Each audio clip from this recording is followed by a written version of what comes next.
And upon the commencement, we would like to welcome from United Nations headquarters in New York for the opening remarks. We would like to welcome Under Secretary General for Economic and Social Affairs, Department of Economic and Social Affairs, United Nations, Mr. Liu Zhenmin. We have a video message from Mr. Liu. Everyone, please refer to the screen.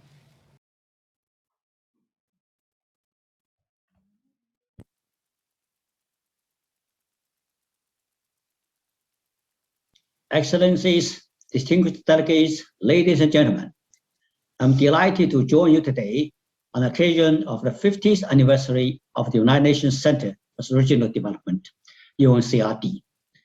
50 years is a major milestone, and I congratulate UNCRD on marking this golden jubilee. Since its inception in 1971, UNCRD has been an important part of the United Nations Department of Economic and Social Affairs, UNDESA. The center contributes to the social and economic transformation of developing countries through research and training programs in the field of regional development. We are very grateful for the generous support received over the years from the government of Japan, as well as the local hosts, Aichi Prefecture and Nagoya City. Over the past 50 years, UNCRD has supported the implementation at the regional and country levels of major internationally agreed development frameworks, such as Agenda 21, the Johannesburg Plan of Implementation, and the outcome document of the Rio +20 conference, The Future We Want. Today, UNCRD is fully committed to supporting member states in their implementation of the transformative 2030 Agenda for Sustainable Development and its 17 Sustainable Development Goals. Ladies and gentlemen, the COVID-19 pandemic has undermined decades of development efforts. It has set back prospects for achieving the SDGs everywhere. As noted in UNDESA's 2022 World Economic Situation Prospects Report, while the world is emerging from the depths of paralyzing economic crisis, the recovery remains fragile and uneven. Affecting this recovery includes the lingering pandemic, persistent labor market challenges, ongoing supply chain disruptions, rising inflation, and looming debt traps. At the same time, rising poverty, hunger, inequality, and job losses continue. Healthcare systems have been pushed to the brink, and the impacts of climate change are placing the SDGs further out of reach. The 2030 Agenda offers the best way forward in addressing today's multiple challenges. The Secretary General's report on our common agenda serves to bring renewed support to accelerate implementation of the SDGs, thus leveraging strength to maximize the impact of each UN entity. The UN global platforms and processes in 2022 to 2023 provide important opportunities to mobilize member states and all stakeholders to fill the gaps in achieving the SDGs. These include the high-level political forum on sustainable development, the UN Ocean Conference, and the UN Water Conference, Financing for Development Forum, and the Science, Technology, and Innovation Forum. Advancements at all levels are needed to strengthen multilateralism and international cooperation. I therefore urge the continued support to UNCRD. Such support will ensure that the Center continues to deliver its mandate in a timely, efficient, and impactful manner. It will allow the Center to better address the needs of developing countries across the world and ensure the that no one is left behind. I express my deep appreciation to the Ministry of the Environment and the Ministry of Infrastructure, Land and Tourism of Japan for providing generous funding support in establishing the two important regional forums on environmentally sustainable transport and the 3 R's: reduce, reuse, and recycle, and the circular economy, and for launching the new initiative of smart cities, which started last year. Regarding SDG localization, we expect that the region of Chubu will continue to offer a good example of sustainable development planning. Indeed, Aichi, Nagoya, and Toyota were designated as SDG Future City by the government of Japan. I would also encourage them to join the voluntary local reviews initiative at the next high-level political forum in forthcoming July. Ladies and gentlemen, the United Nations Center for Regional Development is a vital part of our work. Its engagement and promotion of developing country priorities is needed now more than ever. I look forward to the continued collaboration and partnership between UNCRD, the government of Japan, the Aichi Prefecture, and Nagoya City over the coming years. I thank you.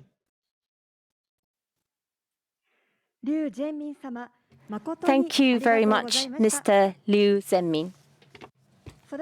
Next, we would like to have people who are supporting UNCRD's activities to deliver opening remarks. First is Mr. Takeshi Akahori, Ambassador Assistant Minister Director General for Global Issues of Ministry of Foreign Affairs. He kindly sent us a video message.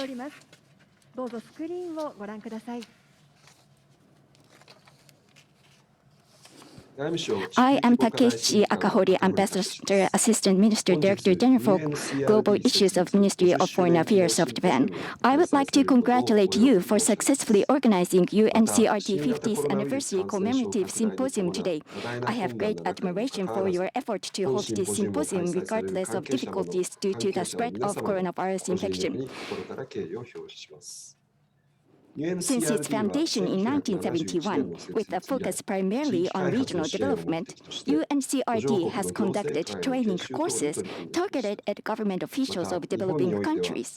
In Japan, as the sole agency having head office in Chubu area among UN organizations, it has served as a bridge between Chubu region and international society.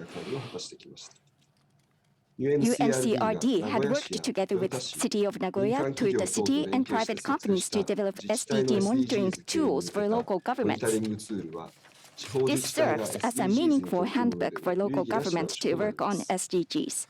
UNCRD has been strengthening cooperation with Chubu region's relevant parties through Chubu SDG platform to revitalize efforts for SDGs. I feel very encouraged about this. COVID-19 has seriously impacted various areas of SDGs. Also, climate change is an urgent issue and common to all humankind. In order to overcome this crisis and realize a better society, it is important to collaborate with not only national governments, but also local governments, private companies, and civil societies or other relevant stakeholders. Among all, local governments' efforts are important since those are close to the people. Therefore, UNCRD has become more important because it provides support for regional development. SDGs covers social, economic, and environmental issues in a comprehensive way. Therefore, SDGs are important to overcome this crisis. Through SDGs Future City and SDGs for Regional Revitalization Public-Private Partnership Platform, Government of Japan has been supporting local governments' efforts to achieve SDGs. Many local governments have already started efforts for SDGs in Japan. This is highly appreciated by the international community. As government, we would like to disseminate these highly motivated efforts to the world. Therefore, we would like to continuously cooperate with UNCRD. Also, in order to solve issues of developing countries, not only governments, but we definitely need private companies which have technology and innovation. We would like to accelerate the pace of collaboration furthermore. Efforts to achieve SDGs will contribute to the development of sustainable regions. I was told that we'll have lecturers of various fields, mainly from Chubu region today. I hope today's symposium will lead to stronger collaboration between UNCRD and regions and accelerate actions toward SDGs. Thank you very much. Thank you very much, Mr. Akahori. Now, we would like to welcome from Ministry of the Environment, Deputy Director General, Ms. Keiko Morimitsu. Ms. Morimitsu is joining us remote to give us her speech. So, Ms. Morimitsu, the floor is yours.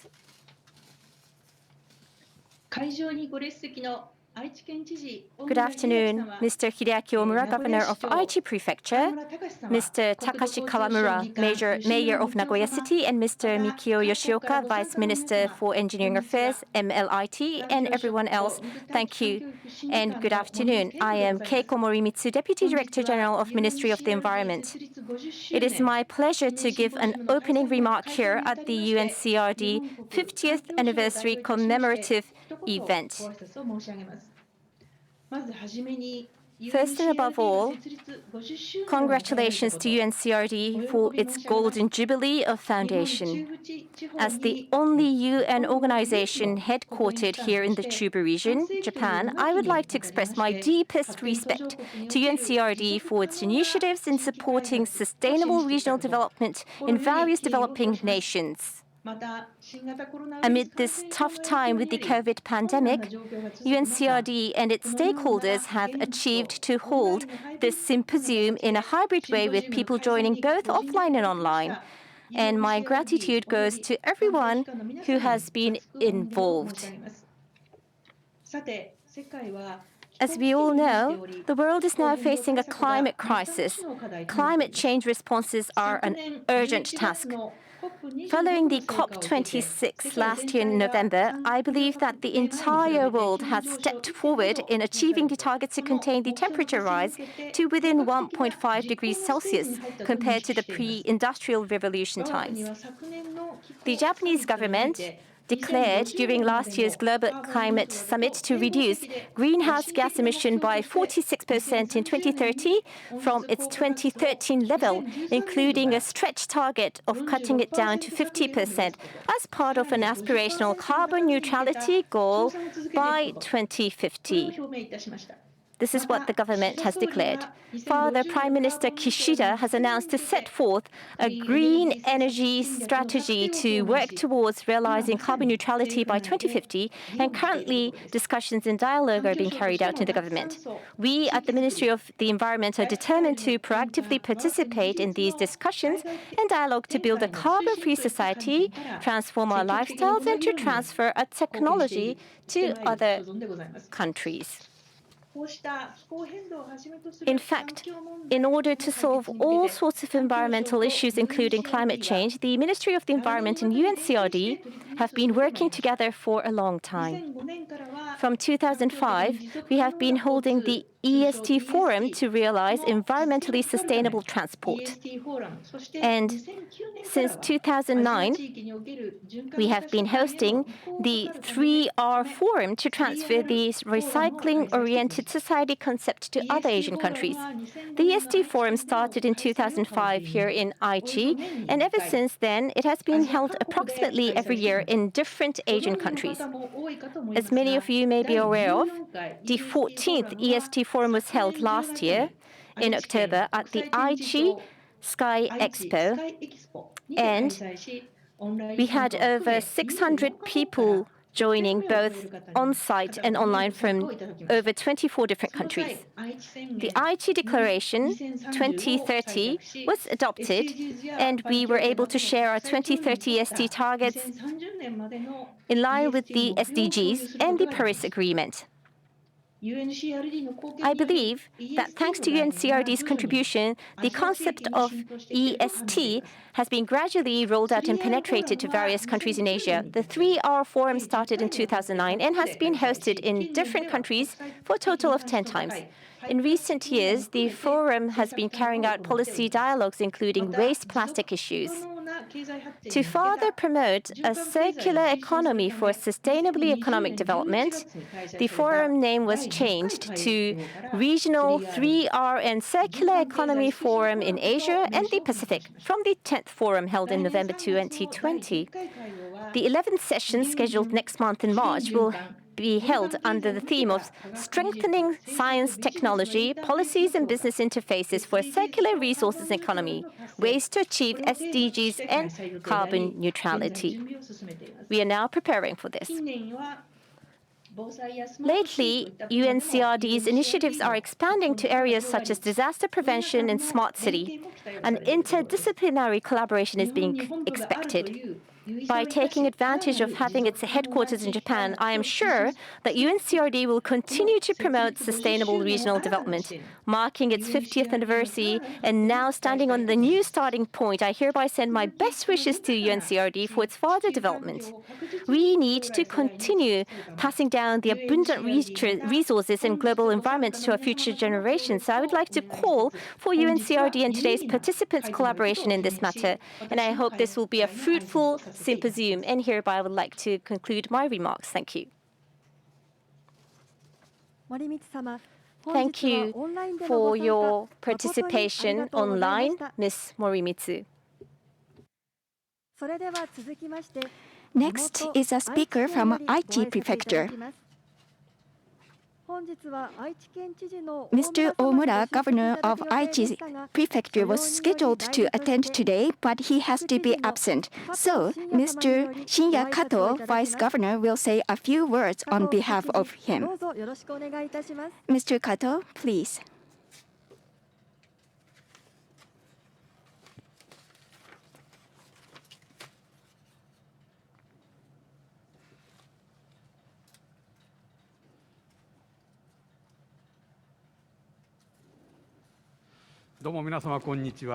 Hello, everyone.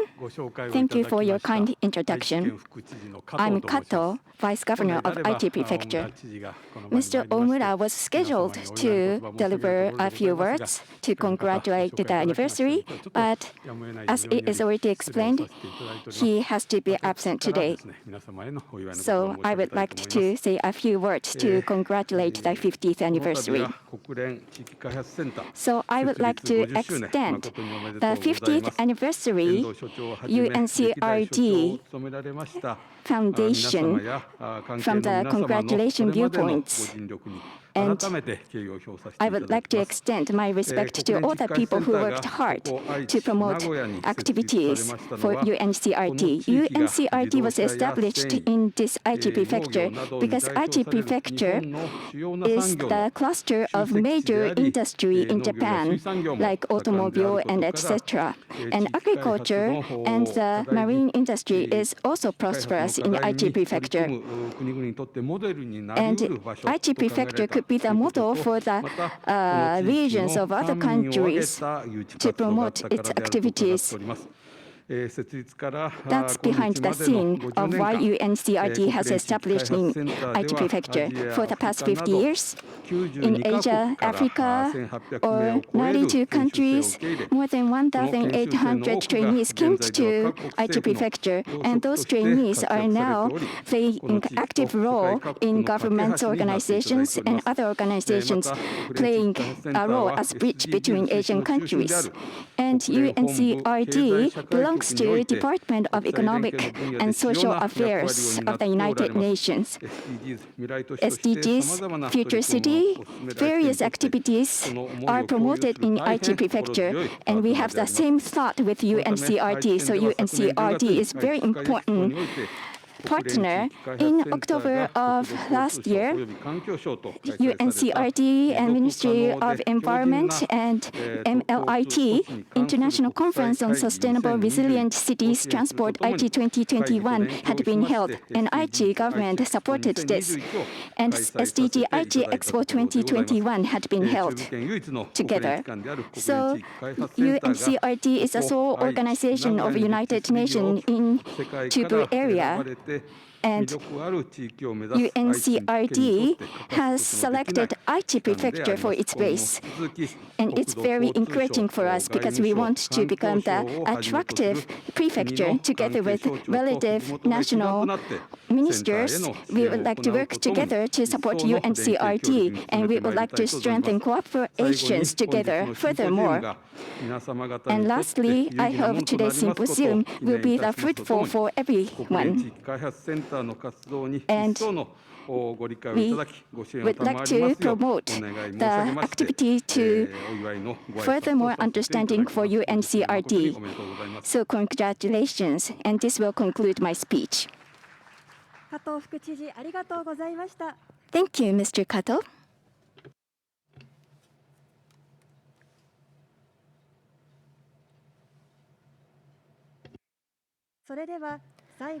Now, last but not least, we would like to welcome Mr. Takashi Kawamura, Mayor of Nagoya City. Mr. Kawamura, the floor is yours.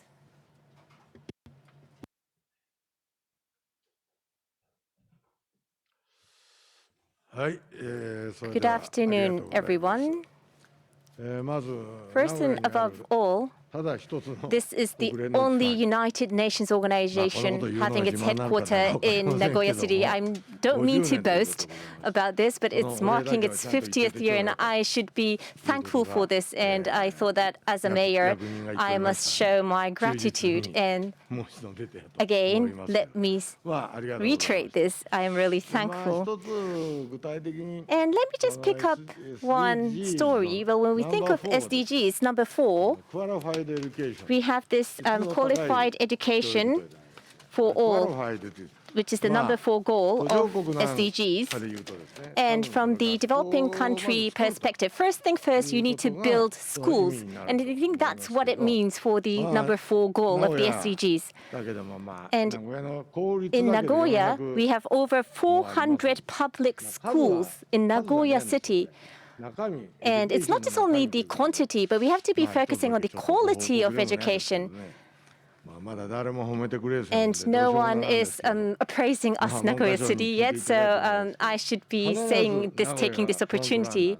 We, Nagoya City, has always been the front runner in terms of education. And what I'm trying to tell you here is that I suppose the education quality and contents are really changing.